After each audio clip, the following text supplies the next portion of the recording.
Então, pessoal, dando sequência aqui,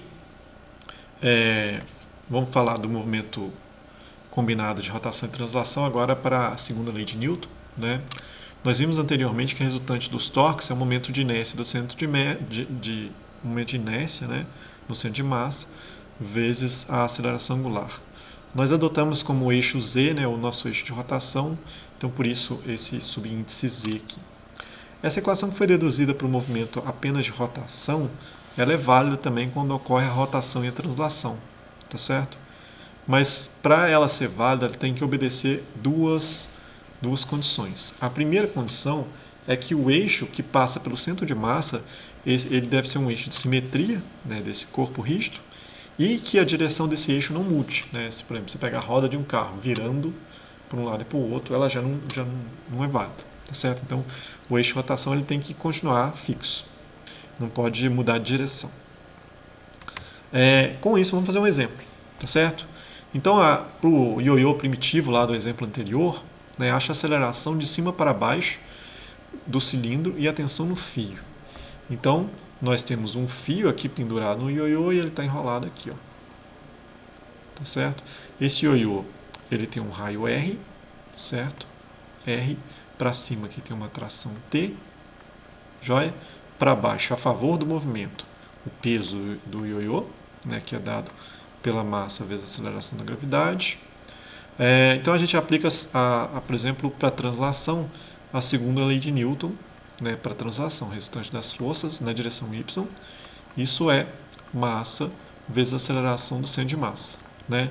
Quais forças que estão atuando sobre o ioiô? A favor do movimento, o peso, massa vezes a aceleração da gravidade. Opa, voltando ao slide anterior. Massa vezes a aceleração da gravidade. Na direção y, então eu estou omitindo o vetor. E contra o movimento, tração.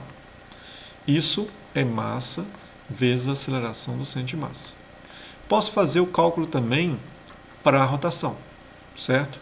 Na rotação eu tenho que resultante dos torques na direção z, isso é o momento de inércia do corpo no centro de massa, vezes a aceleração angular na direção z. Qual torque está atuando? Eu tenho aqui essa tração para cima, tá certo? Na extremidade e em relação a um raio da origem. Tá certo? A força-peso está atuando na origem, então não gera torque. Mas essa tração T, como ela está na extremidade, a uma distância R da origem, ela gera torque. Então é tração, né, vezes R. Isso vai ser igual ao momento de inércia para um cilindro, é meio de mr quadrado. E a aceleração angular na direção z, a gente pode escrever a aceleração angular na direção z como sendo a aceleração do centro de massa dividido por r. Disso aqui a gente sabe que a tração ela é meio, né, vezes a massa vezes a aceleração do centro de massa. Substituindo isso do lado de cá, eu tenho que mg menos meio vezes a massa vezes a aceleração do centro de massa. Isso é massa vezes a aceleração do centro de massa.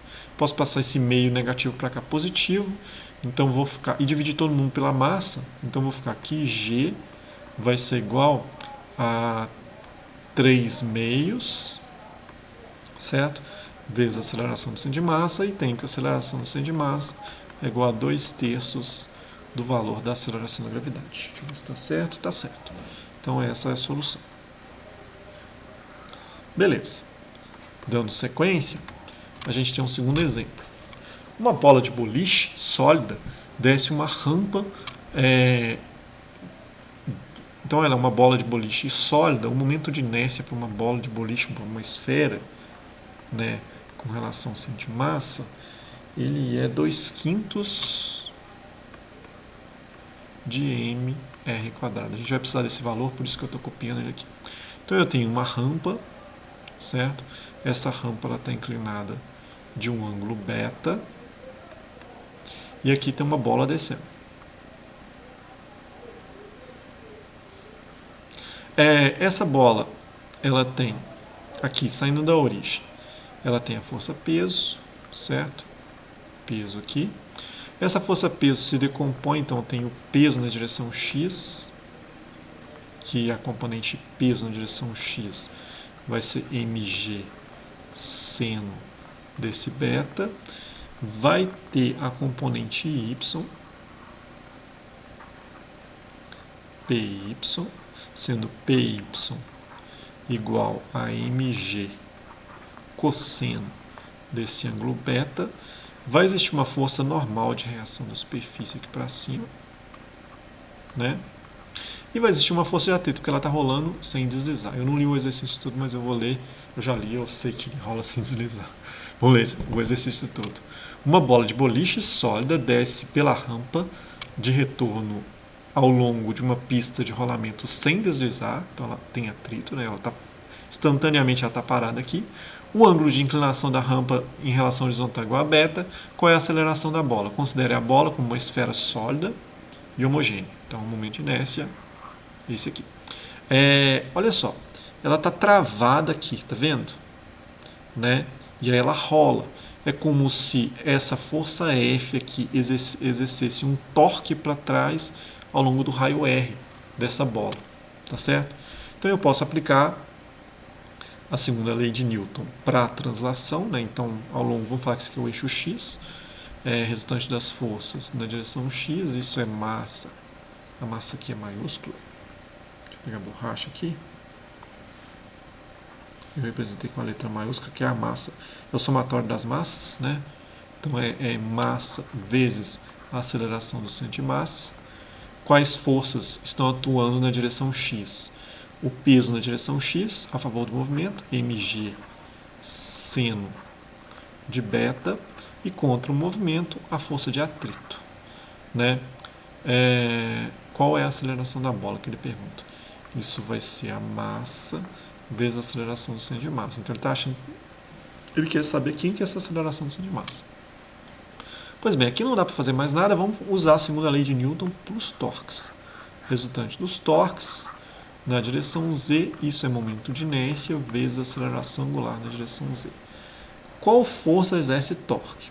O peso está vindo no centro, que não tem torque, mas a força de atrito F aqui, ó, ela está na extremidade da bola.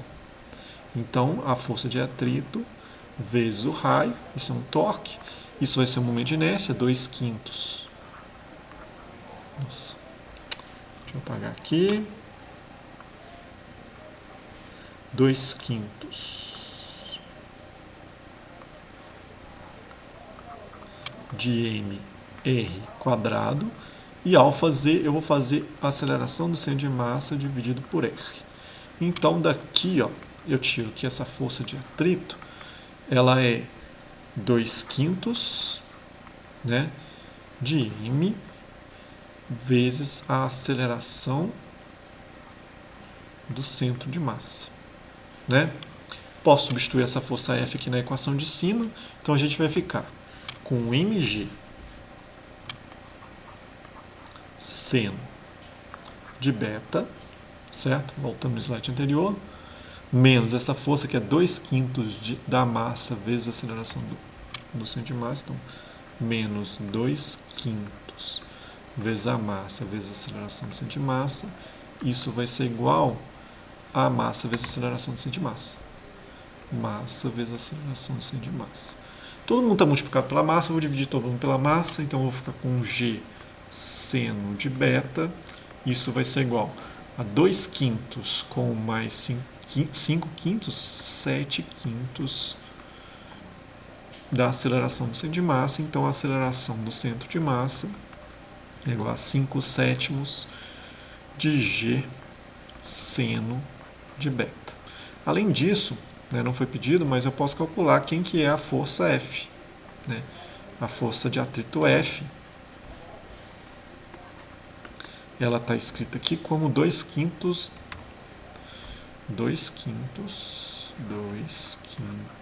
vezes a massa vezes a aceleração do centro de massa. Ou seja, é 2/5 vezes a massa vezes 5/7 vezes a aceleração da gravidade vezes o seno de beta. Tá aqui esse 5, eu posso cortar com esse 5. Então eu tenho que a força de atrito é igual a 2/7 de mg seno beta. Então é um segundo exemplo no qual a esfera ela rola sem deslizar. Tá certo? Esse é um experimento interessante porque depende do formato do corpo, né? Se você for no laboratório, por exemplo, e levar lá uma esfera, né? Você consegue uma esfera, um cilindro e assim com o mesmo raio e você colocar numa rampa para descer, né? Pode pôr a mesma massa, né? Com a mesma massa, o mesmo raio e colocar numa rampa para descer, você vai ver que o formato do corpo, devido ao formato do corpo, eles vão deslizar. Se você colocar numa inclinação tal que eles rolem sem deslizar, eles vão acelerar de forma diferente devido ao seu formato, tá certo? Fica aí um experimento para vocês fazerem em casa, fazerem o teste e depois podem colocar lá no fórum, relatar o que aconteceu. Então, já muito obrigado e até a próxima aula.